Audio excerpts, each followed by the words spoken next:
오늘 목사님들이 경주에 수련회 관계로 제가 말씀을 인도하게 되었습니다. 찬송가 212장 찬양 드리겠습니다. 212장입니다.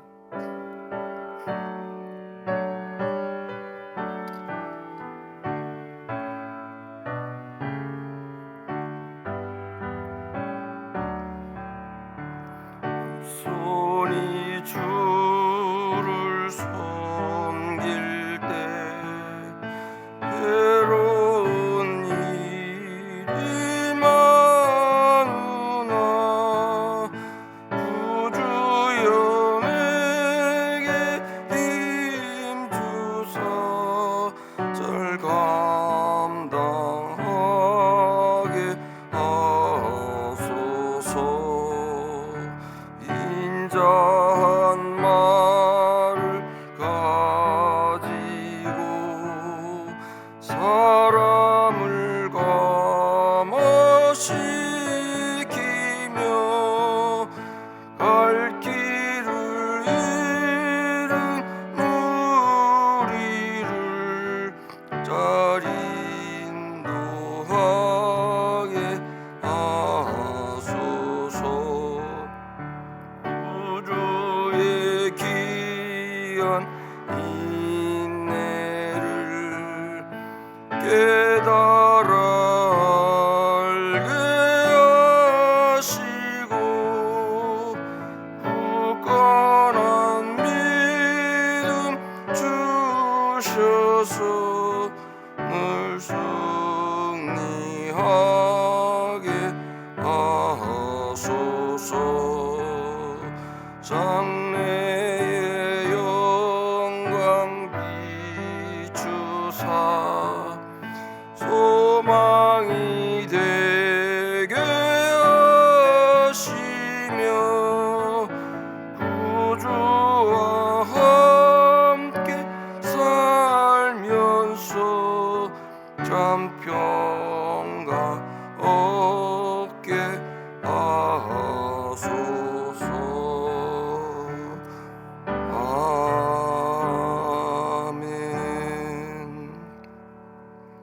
이 시간 함께 기도하겠습니다. 첫째, 현재 수련회 참석 중인 우리 교회 교역자분들 위해 기도합시다. 수련회를 통해 참된 쉼을 누리며 말씀으로 몸과 마음이 회복되며 성령 충만하도록 기도합시다.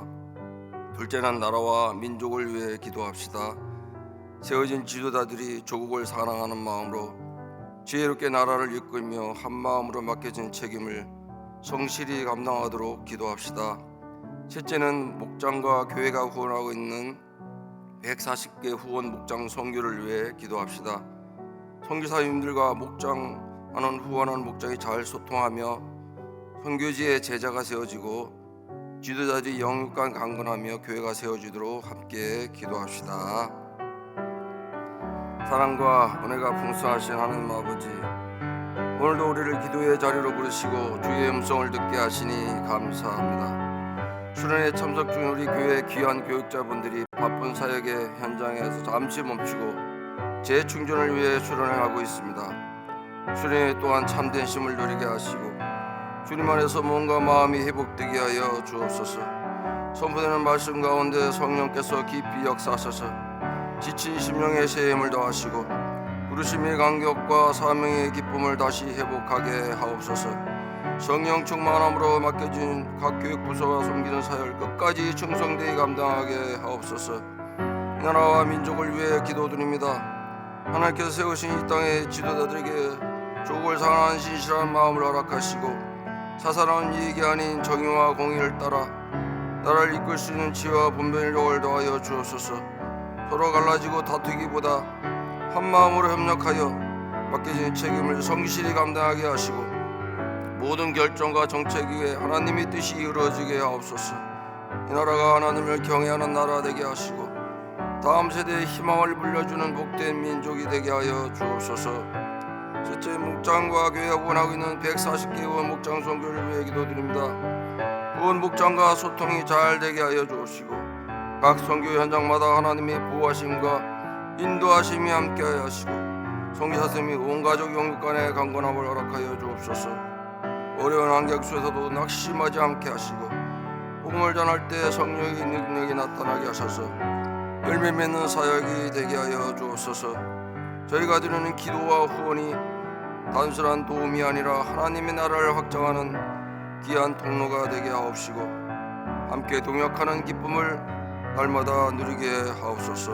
이 모든 말씀을 우리를 구원하신 예수 그리스도의 이름으로 간절히 기도드리옵나이다. 아멘.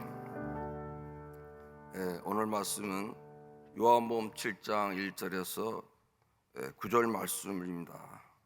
교독하겠습니다. 그 후에 예수께서 갈릴리에 다니시고 유대에서 다니려 아니하심은 유대인들이 죽이려 함이로라. 이 유대인이 역절에 조막절이 가까운지라. 그 형제들이 예수께 이르되 당신이 행하는 일을 제자들도 보게 여기를 떠나 유대로 가소서. 스스로 나타나기를 구하면서 묻혀서 일하는 사람이 없나니 이 일을 행하려 하거든 자신을 세상에 나타내서 하니 이는 그 형제들까지도 예수를 믿지 아니함이로라. 예수께서 이르시되 내 때는 아직 이르지 아니하였거니와 너희 때는 늘 준비되어 있느니라. 세상이 너희를 미워하지 아니하되 나를 미워하나니 이는 내가 세상의 일을 악하다고 증언함이라. 너희는 명절에 올라가라. 내 때가 아직 차지 못하였으니 나는 이 명절에 아직 올라가지 아니하노라. 9절 함께 교독하겠습니다. 이 말씀을 하시고 갈릴리에 머물러 계시니라. 아멘. 오늘의 말씀은 때를 아시는 주님 그리고 때를 재촉하는 사람들이라 말할 수 있겠습니다. 사랑하는 성도 여러분, 우리는 늘 지금을 원합니다. 지금 해결되고 지금 인정받고 지금 하나님이 나에게 일하시기를 원합니다.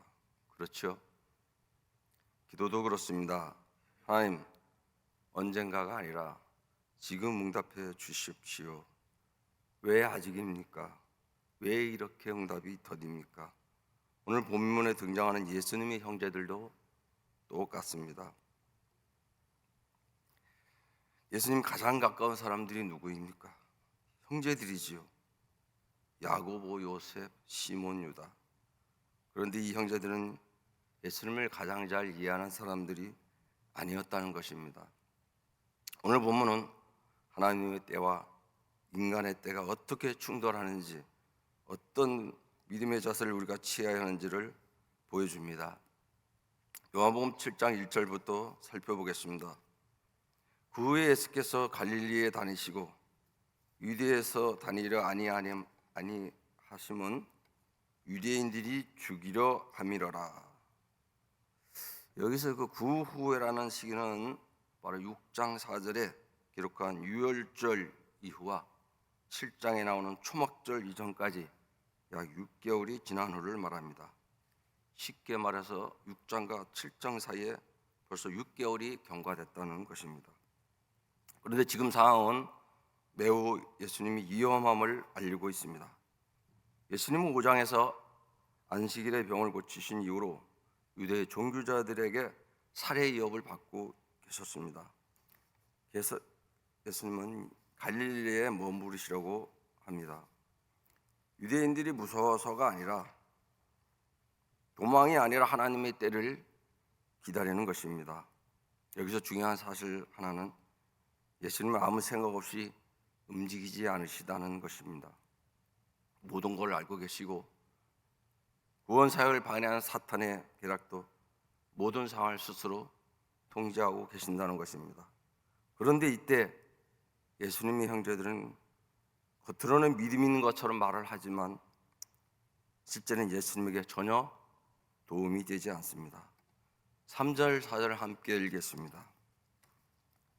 3절 그 형제들이 예수께 이르되 당신이 행하는 일을 제자들도 보게 여기를 떠나 유대로 가소서. 4절 스스로 나타나기를 구하면서 묻혀서 일하는 사람이 없나니 이 일을 행하려 하거든 자신을 세상에 나타내소서 하니.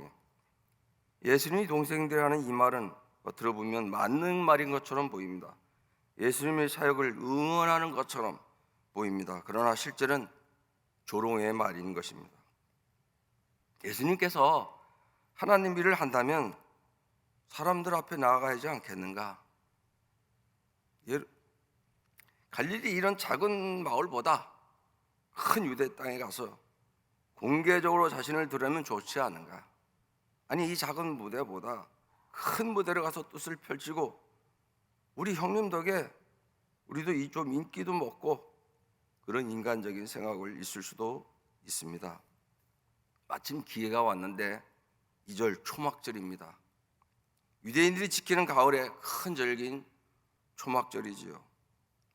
많은 유대인들이 예루살렘에 올라가서 성 주변에 모여서 종려나무 가지와 올리브 가지 이런 것들로 임시 거처를 짓고 거기서 일주일 동안 숙식 생활을 하며 과거 자기 조상들이 출애굽 광야 40년을 살았던 삶을 기억하고 체험하며 오직 하나님의 도우심으로 우리가 여기까지 오게 되었다 회상하면서 감사 은혜를 회복하는 절기입니다. 이때 많은 무리들이 그 명절을 지내려고 모이게 예수님도 유대로 올라가서 기적을 행하고 감동적인 설교도 하고 인기를 얻으라는 것입니다. 그렇게 예수님을 권면하고 있습니다. 하지만 요한은 사도는 이렇게 분명히 대해 말합니다. 이에 대하여 5절 이는 그 형제들까지도 예수를 믿지 아니함이로라. 형제들의 논리는 이렇습니다. 정말 메시아라면, 정말 능력이 있다면 왜 숨어 있느냐는 것입니다. 우리의 모습도 이렇지 않은가요? 우리도 이렇게 예수님께 말하지 않습니까? 주님 왜 이래 잠잠하신지요? 하나님이 살아계시면 좀 보여주세요. 이 문제를 공개적으로 왜 하지 않습니까? 믿음 없는 사람은 늘 하나님의 침묵을 의심합니다. 거기에 대한 예수님의 대답은 6절에 나와 있습니다. 내 때는 아직 이르지 아니하였거니와 너희 때는 늘 준비되어 있느니라 하셨습니다. 이 말씀이 오늘 본문의 핵심인데요, 예수님에게는 정한 때가 있다는 것입니다. 십자가의 때, 영광의 때, 아버지의 뜻이 완성될 때가 있는 반면에 형제들의 때, 즉 사람의 때는 늘 준비되어 있다고 하십니다. 언제든지 자유롭게 행동할 수 있다는 것입니다. 그러나 하나님의 일은 아무 때나 하지 않는다는 것입니다. 7절에는 세상과 하나님 나라의 충돌을 말하고 있습니다. 세상이 너희를 미워하지 아니하되 나를 미워하나니. 왜 세상은 예수님을 미워합니까? 예수님이 세상의 죄를 드러내시는 분이시죠. 그런 불편한 진실을 말씀하시기 때문에 미움을 받습니다. 예수님은 인기 있는 구원자가 아니라 진리를 말하는 구원자입니다. 그래서 때를 함부로 앞당기지 않으십니다. 십자가는 하나님의 시간표 안에서만 이루어져야 했기 때문입니다. 8절, 9절을 보겠습니다. 너희는 명절에 올라가라. 나는 이 명절에 아직 올라가지 아니하노라. 내 때가 아직 아니다는 것이지요. 예수님은 혼자 남으십니다. 오해받고 이해받지 못하고 재촉당하면서도 하나님의 아버지의 뜻을 선택하십니다.